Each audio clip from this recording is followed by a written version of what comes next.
1947 को तो भारत को दो राष्ट्रों भारत और पाकिस्तान में तोड़ दिया गया था। हालांकि जब ब्रिटिश भारत में दो तरह के राज्य थे, एक था मतलब ब्रिटिश भारत मतलब जो अंग्रेज़ों के नियंत्रण में था, और एक था प्रिंसली स्टेट्स। तो जो प्रिंसली स्टेट थी उनको ये जब भारत आज़ाद किया गया तो उनको ये स्वतंत्रता दी गई कि वे भारत में या मिल सकती हैं या नवनिर्मित पाकिस्तान में मिल सकती हैं या स्वतंत्र रह सकती हैं।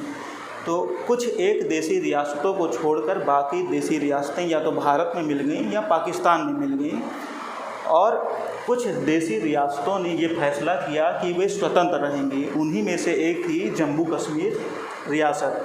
जम्मू कश्मीर की रियासत के जो राजा थे, राजा हरी सिंह, उन्होंने ना पाकिस्तान में मिलने का फ़ैसला किया ना भारत में मिलने का फ़ैसला किया, और उन्होंने स्वतंत्र रहने का फ़ैसला किया। इस स्थिति में जब ये स्वतंत्र रहने की घोषणा करते हैं तभी जो 20 अक्टूबर 1947 की बात है कि पास अधिकृत जो कश्मीर है उसमें पाकिस्तान के आतंकवादियों ने हमला कर दिया, और जो यहाँ के राजा हरी सिंह थे उन्होंने भारत के प्रधानमंत्री जवाहरलाल नेहरू से रक्षा की मांग की, सुरक्षा की मांग की थी। और भारत तब तक इस राज्य को सुरक्षा नहीं प्रदान कर सकता था जब तक ये भारत का अंग न बन जाए, और इसी परिस्थिति में साइन किया गया इंस्ट्रूमेंट ऑफ एक्सेशन या विलय संधि पत्र पर विलय संधि पर हस्ताक्षर किए गए। यह वह एक लिखित दस्तावेज था जिसके अंतर्गत जो प्रिंसली स्टेट थी उसको शामिल करने पर उन्हें मतलब कैसे संबंध होंगे इसकी चर्चा रहती थी इंस्ट्रूमेंट ऑफ एक्सेशन में। जब इंस्ट्रूमेंट ऑफ एक्सेशन साइन कर दिया गया तो भारत प्रतिबद्ध हो गया जम्मू कश्मीर की स्वतंत्रता की रक्षा करने के लिए, और भारत ने रक्षा की जम्मू कश्मीर की। अब हम बात करेंगे, ये पृष्ठभूमि हुई कि इंस्ट्रूमेंट ऑफ एक्सेशन साइन हुआ और जम्मू कश्मीर भारत का अंग बन गया।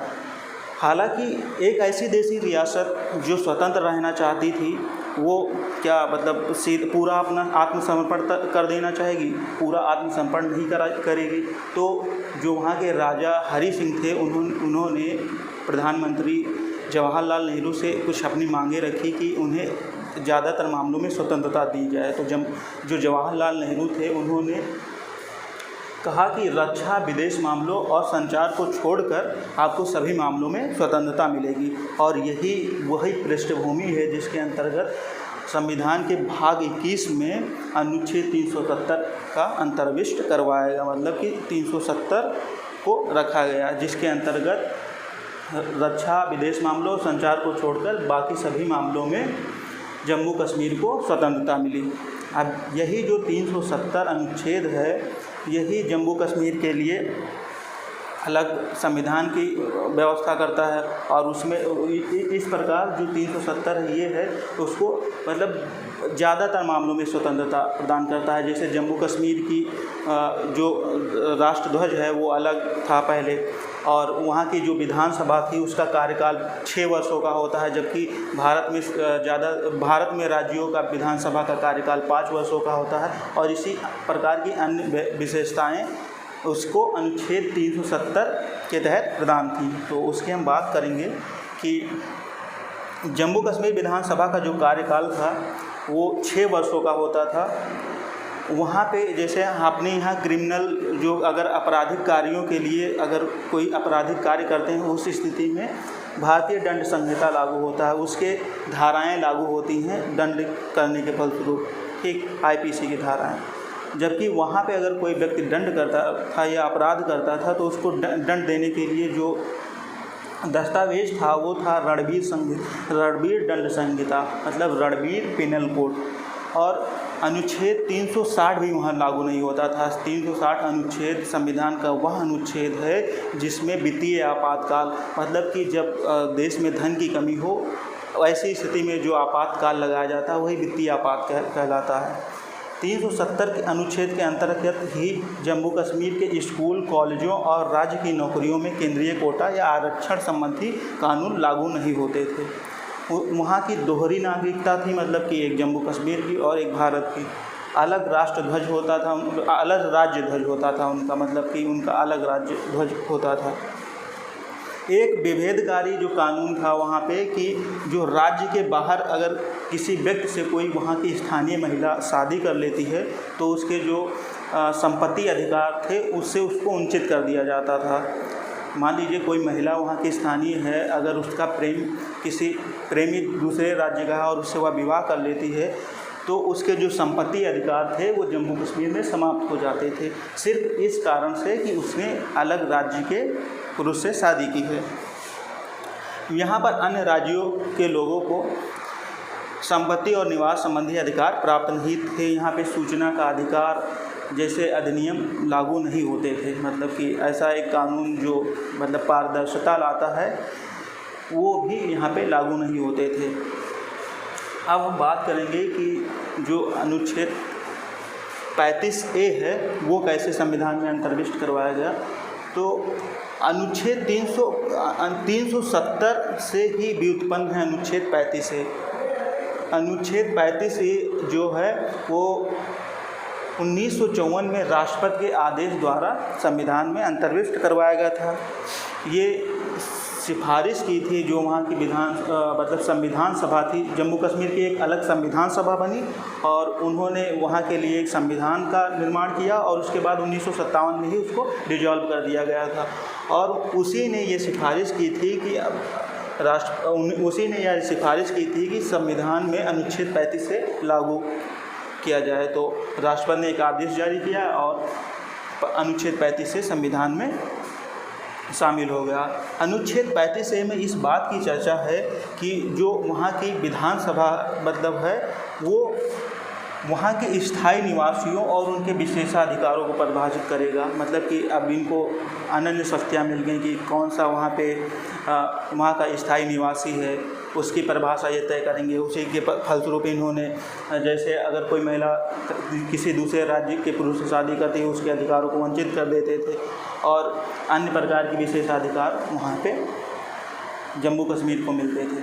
हालांकि ये विभेदकारी था और मानवता के हिसाब से भी ये गलत था। अब हम बात करेंगे कि अब की स्थितियाँ जब 5 अगस्त 2019 को जब ये अनुच्छेद 370 और 35 से हटा मतलब कि 370 है भारतीय संविधान के अनुच्छेद में अभी भी है। हालांकि वो संविधान उतना हद तक निष्प्रभावी हो गया है, मतलब कि जितना हद तक ये देता था जम्मू कश्मीर को एक विशेष राज्य का दर्जा। और मान लीजिए इसकी आप ऐसे चर्चा कर लीजिए, मान लीजिए एक डिब्बा है उसमें कोई सामान रखा है, अगर डिब्बे में छेद करके उसका सारा सामान निकाल दिया जाए और डिब्बा ही बचता है, मतलब कि उसका कोई मतलब नहीं रहता है, मतलब सब सामान पूरा बाहर हो गया है। तो उसी प्रकार से जो अनुच्छेद 370 था उसके जो प्रावधान थे जो इसको एक विशेष राज्य का दर्जा देते थे उसको निकाल लिया गया है। अब इसका कोई मतलब नहीं है, 35 से समाप्त हो चुका है। अब वहाँ पे आप जाके बढ़िया से आप अगर वहाँ की कोई स्थानीय महिला से आप प्रेम कर सकते हैं, शादी भी कर सकते हैं, आपको वहाँ पे संपत्ति अधिकार उसके सुरक्षित रहेंगे, आप भी वहाँ पे जाके रह सकते हैं, आप वहाँ पे जाके संपत्ति भी खरीद सकते हैं। और वहाँ पे सूचना का अधिकार अधिनियम लागू हो गया। वहाँ पे की जो विधानसभा थी उसका कार्यकाल बाकी राज्यों की तरह 5 वर्ष का कर दिया गया। रणवीर दंड संहिता, रणवीर पीनल कोड्स को हटाकर IPC लागू कर दी गई 1860 वाली। वित्तीय आपातकाल 360 के अंतर्गत लागू किया जा सकता है। आरक्षण संबंधी कानून भी लागू किए गए हैं और राष्ट्रध्वज 2 था उसका राज्य का अलग, उसको हटा दिया गया है। नागरिकता जो दोहरी थी वो एकल नागरिकता कर दी गई है। अब हमने इस पूरे बात कर ली कि अनुच्छेद 370 और 35A के तहत कौन कौन से मतलब उनको विशेषाधिकार प्राप्त थे जम्मू कश्मीर को, और मतलब इनके क्या क्या प्रावधान थे, और जब इसको हटा दिया गया है तब की स्थितियाँ क्या हैं। अब जम्मू कश्मीर एक राज्य नहीं रह गया, पहले एक राज्य था, अब ये एक राज्य नहीं रह गया है। अब इसको 2 केंद्र शासित प्रदेशों लद्दाख और जम्मू कश्मीर, जिसको मैंने यहाँ पे दिखाया है, लद्दाख और जम्मू कश्मीर में तोड़ दिया गया है। जम्मू कश्मीर एक ऐसा केंद्र शासित प्रदेश होगा जहाँ पे विधानसभा होगी। जैसे पुदुचेरी है, वहाँ पे एक केंद्र शासित प्रदेश है, फिर भी वहाँ पे विधानसभा है। जैसे दिल्ली भी एक केंद्र शासित प्रदेश है, वहाँ भी विधानसभा है। उसी प्रकार जम्मू कश्मीर भी एक ऐसा केंद्र शासित प्रदेश होगा जहाँ पे विधानसभा होगी। जो लद्दाख है वहाँ पे विधानसभा नहीं होगा, वो केवल केंद्र शासित प्रदेश होगा। अब जो ये वर्तमान की परिस्थितियाँ हैं कि जम्मू कश्मीर 2 केंद्र शासित प्रदेशों जम्मू कश्मीर एंड लद्दाख में बांट दिया गया है। तो ये रहा कि जम्मू कश्मीर में जो अनुच्छेद 370 था, मतलब प्रावधान देता था जम्मू कश्मीर को एक विशेष राज्य का, संविधान का 370, उसके बारे में, अनुच्छेद 35A के बारे में ये चर्चा पूरी समाप्त होती है यहीं पर। जय हिंद।